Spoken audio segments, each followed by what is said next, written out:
Olá, sou Carlos Eduardo Araújo, consultor de negócios, gestão, estratégia e produtividade, e hoje o nosso papo é sobre gestão ágil. Vamos conversar sobre a evolução dos negócios, o impacto que ela está causando nas empresas e que comportamentos, que atitudes precisam ser repensadas pelos empresários e gestores das empresas para fazer frente aos desafios contemporâneos.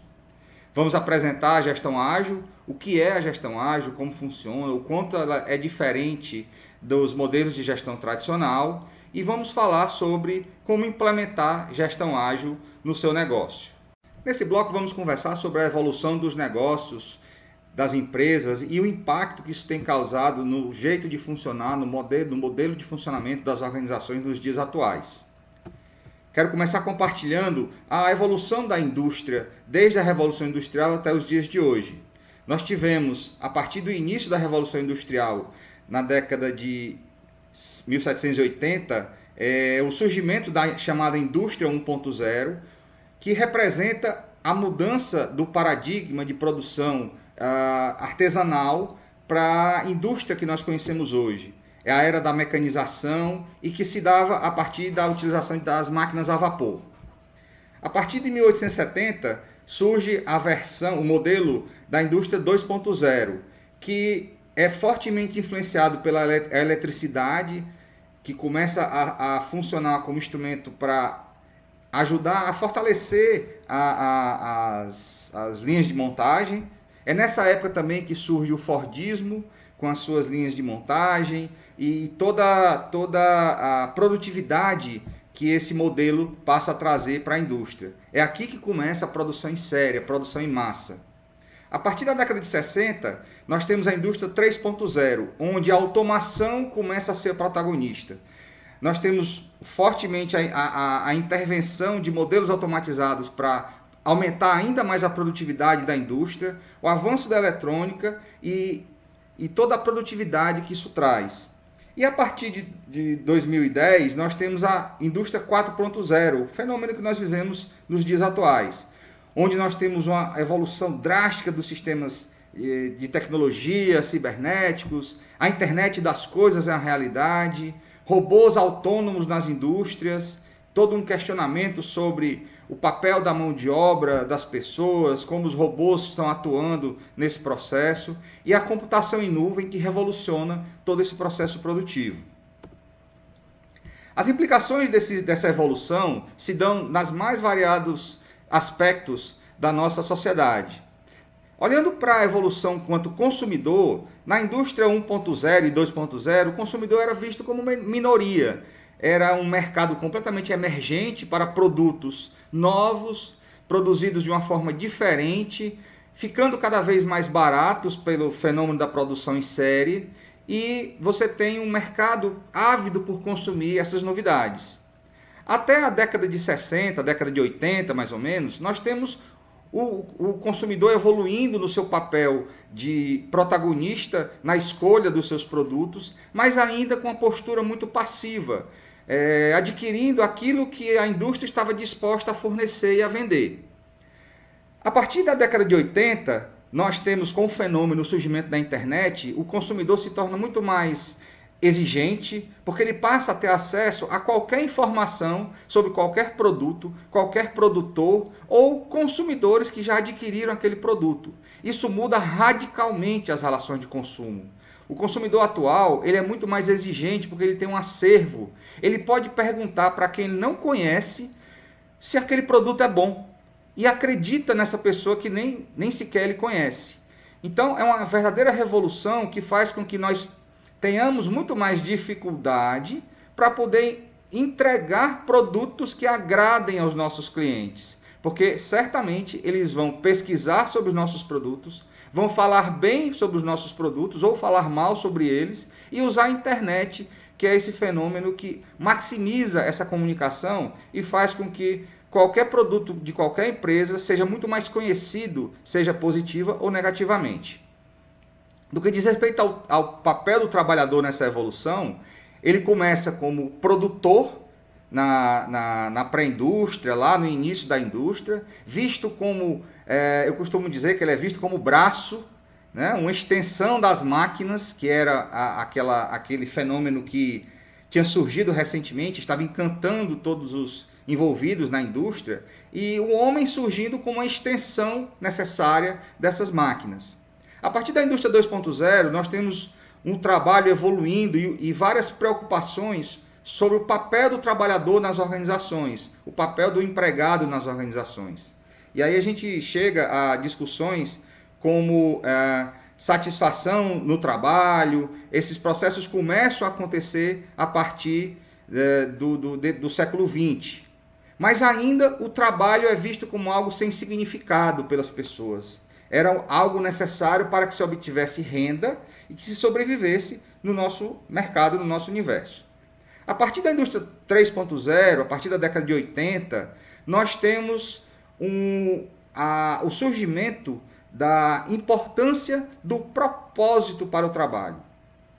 Cada vez mais nós nos deparamos com pessoas que questionam qual é o seu papel quando estão atuando, quando estão trabalhando. Para que aquele trabalho está servindo? No que aquele trabalho está contribuindo para mudar o mundo, para melhorar as organizações, para melhorar a sociedade? E esse é o novo trabalhador, esse é o novo empregado, esse é o novo empreendedor que nós temos no mercado. Ele está muito mais preocupado com o propósito do seu negócio ou da sua atuação naquela empresa do que outros aspectos que também continuam sendo importantes. Do ponto de vista da aprendizagem, lá no começo, antes da Revolução Industrial, nós tínhamos processos de aprendizagem muito colaborativos, com rodas de conversa, com todas as discussões que tinham entre os artesãos para discutir a aprendizagem no trabalho. O trabalho era passado de geração para geração através de conversas, orientações, num processo muito colaborativo. A partir da Revolução Industrial, começa-se um modelo muito mais prescritivo de aprendizagem, de educação, onde a ideia era definir e orientar como o trabalho deveria ser feito, e a partir daí o trabalhador precisava se adequar àquela nova forma de fazer. E ele não tinha muita participação para questionar esse processo. Ele simplesmente tinha que seguir as orientações que lhes eram impostas. A partir da indústria 2.0, 3.0, lá durante todo o século XX, até mais ou menos a década de 80, nós temos uma evolução onde os processos colaborativos de aprendizagem começam a entrar nesse circuito um pouco, mas ainda de forma incipiente. As pessoas começam a ter espaço para questionar, para participar das discussões de forma mais ativa. Mas a partir da década de 80, todas as metodologias de ensino, de educação, de aprendizagem passam a ter uma preocupação muito grande com o envolvimento, com a cocriação, uma discussão coletiva sobre como aquela atividade deve ser feita e obter feedback daquele trabalhador que está atuando no dia a dia e tem capacidade sim de dar ótimos retornos, ótimos feedbacks sobre como melhorar aquela atividade.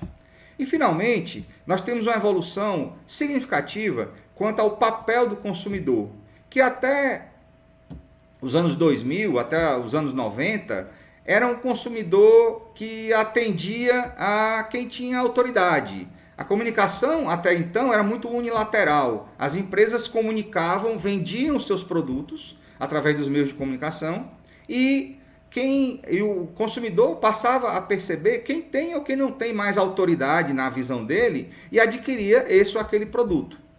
Com o advento da internet, a popularização da internet, multiplicada de forma exponencial pelo smartphone, todo mundo hoje tem um smartphone para fazer pesquisa na internet sobre qualquer coisa, o consumidor passa a ser o real protagonista. Ele não aceita mais aquela propaganda, aquela informação que fala só dos benefícios do produto. Hoje em dia, qualquer pessoa que vai comprar um produto de uma maneira geral, ela vai na internet, pesquisa em sites de reclamação, pesquisa sobre pontos positivos e pontos negativos sobre aquele produto, não do ponto de vista do seu fabricante ou do seu vendedor, mas do ponto de vista de quem já o consumiu. Isso é poder na mão do consumidor. Isso muda radicalmente a relação que a empresa passa a ter com seus consumidores. Se nós não atuarmos de forma ativa próximos do nosso cliente, perguntando para ele frequentemente o que ele prefere, o que ele acha que é melhor para ele, e interagindo, co-criando, ajustando os nossos produtos, nós vamos ter dificuldade de oferecer produtos que sejam aceitos pelos nossos clientes.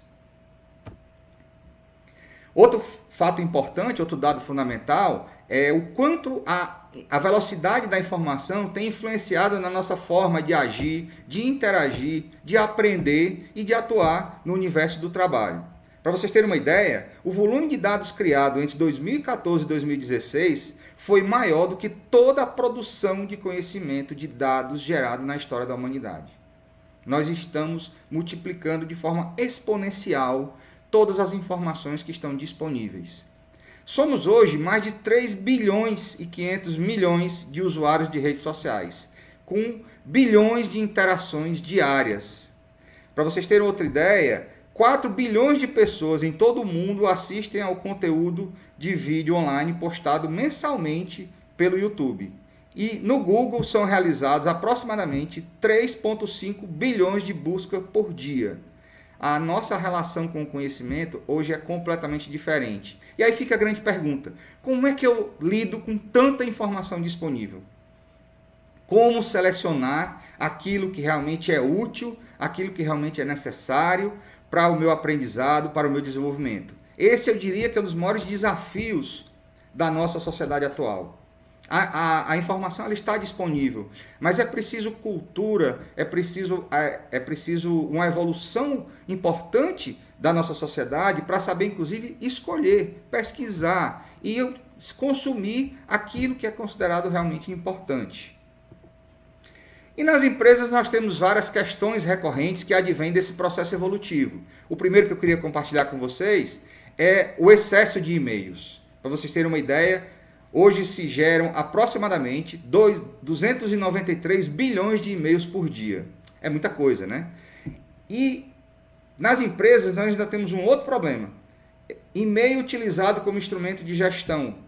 As empresas têm processos bem ou mal estruturados, usam determinados sistemas, usam determinados softwares para gerenciar seus processos, mas estão sempre recorrendo aos e-mails para fazer uma solicitação, para enviar um documento para uma outra área, e isso vai lotando as caixas de e-mail, e a gente fica com a dificuldade muito grande de dar conta de tanto e-mail que a gente recebe. É realmente uma questão que compromete a produtividade. Existem certamente outras alternativas para fazer com que, sobretudo nas empresas, a informação flua de forma mais tranquila e de forma mais produtiva. Outro ponto também bastante polêmico é a proliferação do WhatsApp. O WhatsApp é utilizado para tudo. Eu não tenho dúvida que o WhatsApp é uma ferramenta fantástica de comunicação. O problema é que a gente quer utilizar o WhatsApp hoje para tudo. A gente quer utilizar o WhatsApp como instrumento de gestão também. Eu tenho um cliente que, para gerenciar um processo, um determinado processo, que tinha várias atividades para fazer o carregamento do seu produto, montou um grupo de WhatsApp, onde as pessoas entravam lá, cada área, e dizia: olha, fiz tal coisa, fiz tal coisa, fiz tal coisa. O problema desses grupos, e você usar isso como instrumento de gestão, é que sempre que você faz uma solicitação no WhatsApp, por exemplo, naquele grupo, ou você presta determinada informação, sempre que for necessário recorrer a essa informação, você vai ter que rolar a telinha do WhatsApp e vai demorar muito tempo para encontrar a informação nesse grupo. Só para citar um exemplo. Sem falar que para qualquer discussão, para resolver qualquer problema, o nosso movimento hoje é criar um grupo de WhatsApp. E aí eu faço uma pergunta para você que está nos assistindo. Quantos grupos de WhatsApp você tem que são inúteis para você? Muitos deles que você abre e fecha só para não ficar com aquele símbolozinho de 50 mensagens que você não leu, não é isso? A recomendação aqui é prudência, é usar a ferramenta para o seu principal propósito, que é comunicação, compartilhamento de informações rápidas, mas para gerir o seu negócio, usar e-mail, WhatsApp e outras ferramentas dessa natureza, pode parecer até que vai ajudar no curtíssimo prazo, mas na prática vai causar problemas de perda de produtividade. Eu não tenho dúvida quanto a isso. E um outro problema também muito recorrente, por conta de tudo isso também, da forma como a gente se organiza, são as informações desencontradas nas empresas. Eu tenho 20 anos de trabalho de consultoria nas organizações, de todos os tipos, e a gente percebe sempre algumas realidades diferentes. Ou se tem muito dado não trabalhado, não organizado, que não se transforma em informações para tomada de decisão, ou não se tem praticamente nada. E muitas vezes há uma dificuldade muito grande para encontrar aquela informação que é realmente útil para se tomar decisão. Esse é o ponto mais importante quando o assunto é gestão. Informação existe demais, já falamos sobre isso aqui. A questão é o que é relevante, quando tem que estar disponível, em que forma e para quem consumir essa informação. Esse é o desafio quando você estrutura qualquer modelo de gestão em qualquer organização hoje em dia. Outro ponto também muito relevante que a gente se depara hoje é o baixo nível de organização das empresas. Processos mal estruturados, gerando perda de produtividade, ausência de métodos e de ferramentas para organizar esses processos e fazer com que eles fluam de forma mais produtiva, com mais atividades produtivas, eliminando as atividades que não agregam valor. E outro ponto importante que esse modelo está causando também é a baixa colaboração entre as pessoas.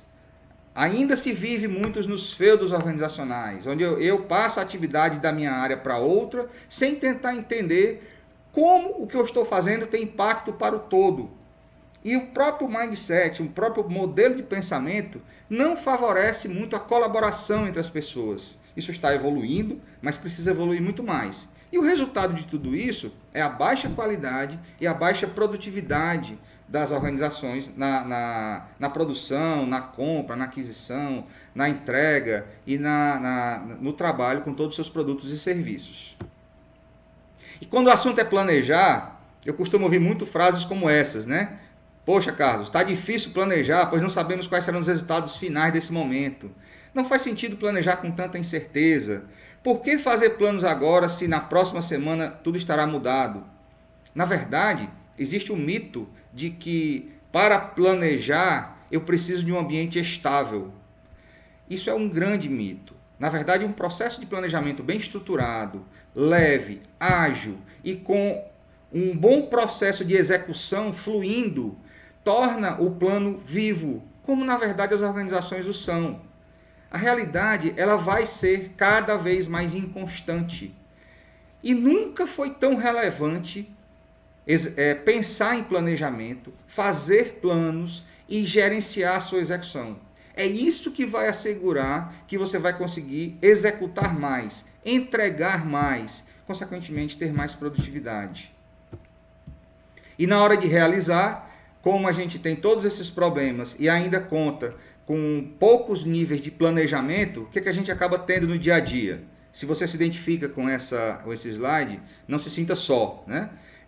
O excesso de reuniões, a gente faz reunião para tudo, muitas delas, boa parte delas não produtivas, e nessas reuniões muitas decisões são tomadas e não se faz uma boa gestão dessas decisões. Toda decisão, ela gera uma ação. Se a gente adquirir o hábito de colocar todas as decisões tomadas num plano de ação, atribuir um responsável, atribuir um prazo e checar isso periodicamente, nós já estaremos fazendo uma grande revolução nas nossas organizações. Como isso não é feito, o resultado acaba sendo muito retrabalho e muita pouca produtividade e poucos resultados, baixos resultados. Nós poderíamos ter resultados melhores nas nossas organizações. Portanto, como a gente percebe, o jeito como nós estamos resolvendo os nossos problemas não está funcionando tão bem, não é isso? Nós precisamos, na verdade, antes de pensar em formas, antes de pensar em ferramentas, mudar o nosso mindset, mudar o nosso jeito de pensar. Enquanto o mundo mudava com a velocidade relativamente menor, os modelos prescritivos, onde eu tinha regras claras, níveis de mudança mais incrementais, mais lentas, eles funcionaram bem durante muito tempo. A analogia do jogo de xadrez, quando o assunto é estratégia, ela cabe muito bem. Quando você vai planejar usando o mindset, o pensamento tradicional do jogo de xadrez, você está planejando num ambiente controlado, num tabuleiro definido, as regras desse jogo são conhecidas, você sabe quais movimentos precisa fazer. A única coisa que você tem que fazer é observar o movimento do outro, da concorrência e do mercado, mas no ambiente que você conhece. Esse é o mindset ainda predominante em muita gente. É um pensamento que nos assusta sempre que nós nos deparamos com mudanças que acontecem ao longo do nosso dia a dia. E as mudanças são cada vez mais frequentes.